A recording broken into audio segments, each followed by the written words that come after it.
back to today's video. Today is Thursday, April 18th, 2024, and today we are going to be talking about the state of Arizona, the ever-important state that is going to be a key and crucial battleground one when it comes down to the Senate elections, the presidential election, the House of Representatives elections, and also, of course, local and statewide elections that could truly determine not only the future of the state, but also the future of the country.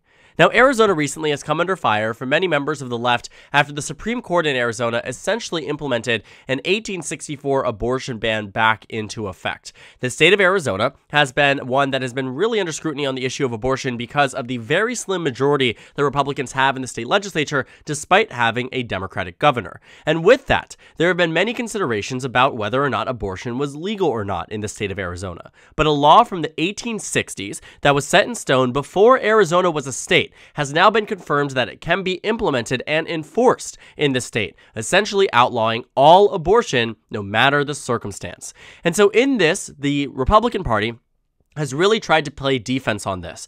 This is a draconian law from another era, the civil rights era at that, and many Democrats are rightfully attacking it for its outdated nature and are looking for a recall. Now, you can believe what you want to on the issue of pro-choice, pro-life, on the issue of abortion, that is entirely up to you. But what we can absolutely acknowledge is that there are electoral implications of taking such policy positions. And quite frankly, Arizona and the rest of this nation is pro-choice. And when you see things like this, an 1864 abortion ban coming into effect in the state, halting all abortions, canceling all scheduled ones, limiting the impact of women's health centers. I mean, you have quite literally halted any and everything related to abortion, even things that are related potentially to IVF because of where we are here. The state of Arizona is at a standstill, and voters in this state are looking at this and they're recognizing that this is something crazy. You are seeing a complete, large amount of pushback towards the Arizona Supreme Court, but now also towards Arizona Republicans, because the National Republican Party and many of their talking heads, right, people who came on to CNN, Fox News, MSNBC said that Republicans don't support this 1864 abortion ban. Donald Trump himself came out and said that this abortion ban goes too far, that they need to fix this. Carrie Lake, the Republican nominee for governor, she ran back in 2022, if you remember her, she ran on an absolute pro-life policy stance. She said that explicitly she believes in pro-life ideology regardless of the circumstance for the woman. So in Arizona, Katie Hobbs actually defeated Carrie Lake largely in part because of her stance on the issue of abortion, and now even she is saying that this is too much. And so what happens here is that the Republican Party, in their majority in the state of Arizona, have now for the third time quashed the effort to repeal the ban. And I think a lot of this might be politics on the side of primaries, where some of these Republicans look at this and say, I don't want to go back to my constituents and be primaried because I'm deciding to, take up this abortion ban and repeal it. Their voters are pro-life, and so they believe that the most extreme, which often is true, the most partisan, the most politically extreme are the ones that do vote in primaries. They're the most political engaged units, and you find they will turn out to vote potentially against these incumbents. And so they're worrying about their electoral status here, and by quashing this effort, though, it is also making it increasingly more difficult that these Republicans maintain their majority. If you're interested to hear exactly how this has happened, the Republican majority actually isn't that substantive. In the House of Representatives in Arizona, Republicans have a 2-seat advantage, one more than the required number for a majority. In the Arizona Senate, it is the exact same way. Now, it has narrowed significantly over the past couple of years. You can take a look at the composition. After 2016 was 18-12. And then after the 2018 midterms was 17-13. And then after 2020, it was 16-14. And then after 2022, it was 16-14 again. And then the Arizona House, very similarly, has seen shifts quite dramatically since Donald Trump's entrance into politics. In November 2016, Republicans had 36 seats to Democrats' 24. Today, it's 31-29. The majority here for the Republican Party has narrowed and narrowed and narrowed. And chances are, based on this decision here to quash these efforts, it gives Democrats more and more talking points, more and more advertisement material, more and more of an ability to win House control, Senate control, and flip these chambers for the first time in a very long time. It also doesn't help that the Arizona Republican Party is messing up in more ways than one. I've talked to you largely about the issue of abortion, but we also should talk about an issue that is Carrie Lake. More recently, just yesterday actually, this article was published on The Guardian. Carrie Lake here said that she believes that voters should strap a Glock on before the election, citing that Democrats are going to throw everything their way. Now, she said it here. They're going to come after us with everything. That's why our next 6 months is going to be intense, and we need to strap on our Glocks on our side just in case. Now, I know this might be thinking, this is just a comment made in jest, maybe, giving her the benefit of the doubt. Maybe she wasn't trying to directly implicate violence by mentioning a gun. Whatever it was, though, it's not a good look, and the average and the median voter is not looking at this positively. Kari Lake already has a very negative reputation. Again, her name should ring a bell because I just mentioned how she ran for governor back in 2022, but here she is back running for Senate. But what's different about the governor election, where she was leading by 3.5 in the polls, in the Senate election, she's losing by 6. A large reason? After she lost the governor election, she refused to concede. She said the election was rigged, Democrats stole it from her, and that she was not going to say that this election was fine. Ultimately, Arizona's Senate race is larger for a lead for Democrats than on the presidential, than in many states, because of the fact it is Kari Lake on that ballot. It's true. Kari Lake is in a position where, should she decide to run for anything else, she probably would see something very, very similar arise, because the voters in Arizona, again, do not like her. She was someone who came in with more of an outsider perspective. In 2022, she came in as a former TV anchor. She was not established within the current political arena. I mean, she was someone who was far seen as more of an outsider than anything. And so her stances were often written off as just that. Clearly, voters did care, though, when she lost the governorship, but they still almost elected her. She wasn't someone who was losing by 6 points, certainly on Election Day. So why did that happen? Well, it's a combination of things. She flip-flopped, too. She shifted and said the election was rigged, it was stolen, whatever.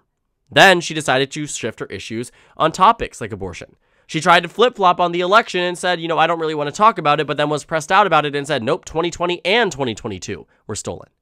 She did so many different things that were conflicting, and I think you're seeing a decrease in support from the Republican base, a decreased support from the independent base, and an overall general distaste for her candidacy.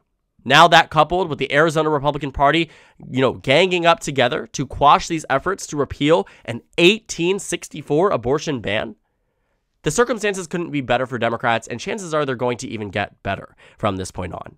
I think Democrats have gotten lucky in Arizona that they've been able in nearly every election cycle to turn the cycle in their favor without fail. 2018, 2020, 2022, and again in 2024. But a lot of it isn't Democrats turning it in their favor. It's Republicans screwing up. It's the statements that people like Kari Lake make. It's the mistakes that the state legislature makes that helps build a narrative here that Democrats are the competent and put together ones in Arizona, and the Republicans are not.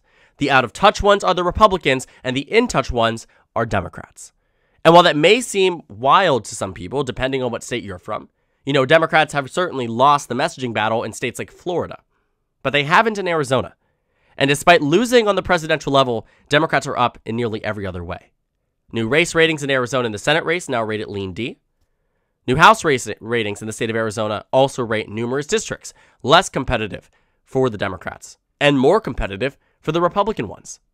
All around here, it's a combination of things that it is point after point after point that we could go on and on about that threaten the very existence of the Republican majorities in the Arizona Senate, the very existence of the Republican majorities in the Arizona House, and honestly speaking, for good reason. Democrats are in a stronger point than arguably ever. I think they've looked at this and said, we could seriously win back control in so many different ways. Not only on this level, but maybe winning back the majority of the House delegation in Washington, D.C. That's possible in a way that it wasn't before. But now let's talk about what the electoral implications are for this for the 2024 election cycle, because quite frankly, there are many of them. When it comes down to just congressional elections on the baseline, Arizona had a number of competitive races back in 2022. When you take a closer look at some of these competitive districts that actually weren't flagged by the DCCC or by the DNC or by major parties on either side, you found that these races here, despite being drawn in a way that should have been Republican victories, very solid ones at that, ended up being a lot more competitive than anyone even expected. For instance, in Arizona's 6th District, which saw very, very, very little investment from national Democrats here, it was decided by less than 2 percentage points. When you take a look at Arizona's 2nd District here, They did have a Democratic incumbent, but it was decided by about 8 when it should have largely gone to the GOP by anywhere from 10 to 12 points. What was super interesting was Arizona's 1st district, which was decided by a margin of less than 1 percentage point, despite it being a district, yet again, that national Democrats did not invest in. And when you look at some of these neighboring districts here, you start to see exactly why Democrats should have invested in districts like Arizona's 6th or Arizona's 1st. Because if they did, the 6th and the 1st, had they gone blue, Democrats would have the majority delegation from the state of Arizona. But it's the same map, it's the same boundaries, and it's the same incumbents. The unpopularity of some of these people, the way that voters dislike them, doesn't exactly change in just 2 years. And so Democrats have an opportunity that with heavy investment in these districts here, they genuinely could flip them blue. Democrats only need to win 5 seats to win back the House majority. If 2 of them come from Arizona, and 1 that's already going to come from the state of Alabama, chances are Democrats are winning back House control. When you take a look at the Senate level too as well, look at some of these races here. Democrats are defending territory in states like Montana, Nevada, Arizona, Wisconsin, Michigan, Pennsylvania, Ohio, Virginia, Florida, battleground states that matter. Democrats are looking at this and saying, what do we do? But if they can worry less about Arizona, they have the ability to spend more time, spend more resources on some of these other states. And that truly could make all the difference. Arizona is a money dump. This is where Democrats and Republicans spend tens of millions of dollars to win Senate elections, governor elections, presidential elections, and all types of elections in Arizona. It's a growing state, it's a very important one on the national level, and it sends a message when either side of the aisle is able to do quite well in that state. And so Democrats at this point are likely going to capitalize on all of the Republican misfortunes, whether it's their unwillingness to repeal the abortion ban, or the statements that are being made by candidates here, or previous statements that have been made, or just general distaste for the Make America Great Again crowd that is now occupying many of these competitive state House and state Senate seats. And looking at Arizona, again, the implications on the House level are that if Democrats are able to win these 2 districts, I can guarantee you they're winning back House control. If they're able to hold on to Arizona in the U.S. Senate, chances are they have a better shot at winning states like Montana and Ohio and Pennsylvania, Michigan, and Wisconsin. And when you take a look, too, at the state legislative races, what 2022 revealed was that it absolutely was possible for Democrats to win the state Senate majority and the state House majority, depending on the circumstance. If Democrats have a better year, they could take a district like this one, the 2nd district, where the Republican won 52 to 48. They could flip that. And with it, and with the governor, Democrats have the majority. When you take a look, too, here, in the 13th district, the Republican received 52% to 48%. A shift of just 2.1% across the state would flip that district blue.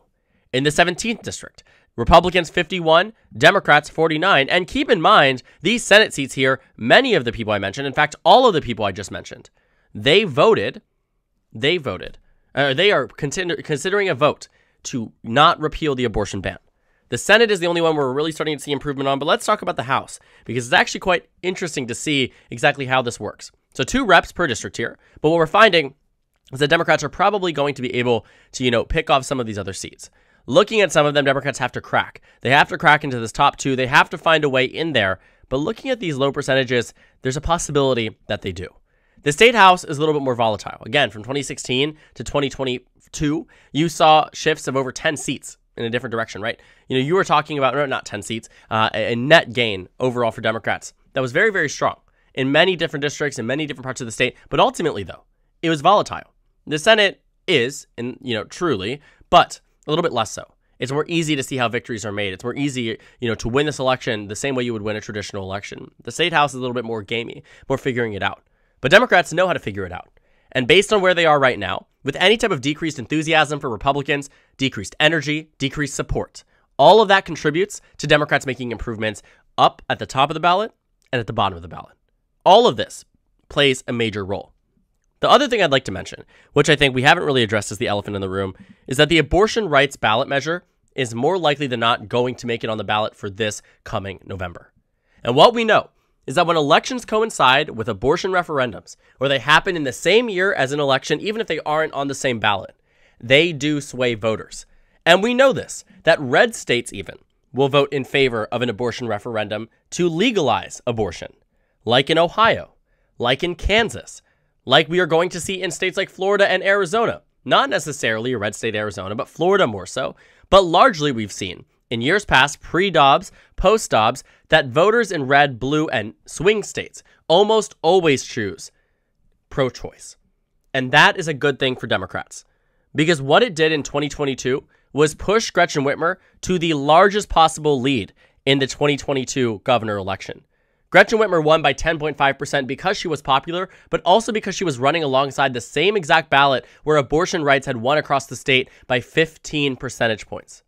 The state of Michigan is a case study here, a very interesting one that arguably tells us, that there is reason to believe that Democrats could win in Arizona because of this abortion referendum alone, not to mention everything else that is stacking on up. Arizona is a unique state. It'll be very interesting to see how they vote, especially considering where they are in the presidential versus the Senate versus where they were back in 2022, but only time will tell. And given the trajectory of the Republican Party at this point, I would not want to be an Arizona Republican. So thank you guys so much for watching this video. Make sure to comment down suggestions below. Subscribe on the left if you haven't already, and check out the Instagram and Twitter. At the bottom left of the screen, there's also a Discord server for you to go ahead and join. On the screen, there's a video you can watch, and then a playlist for my 2024 election analysis videos. Again, thank you guys so much for watching, and I will see you all later today.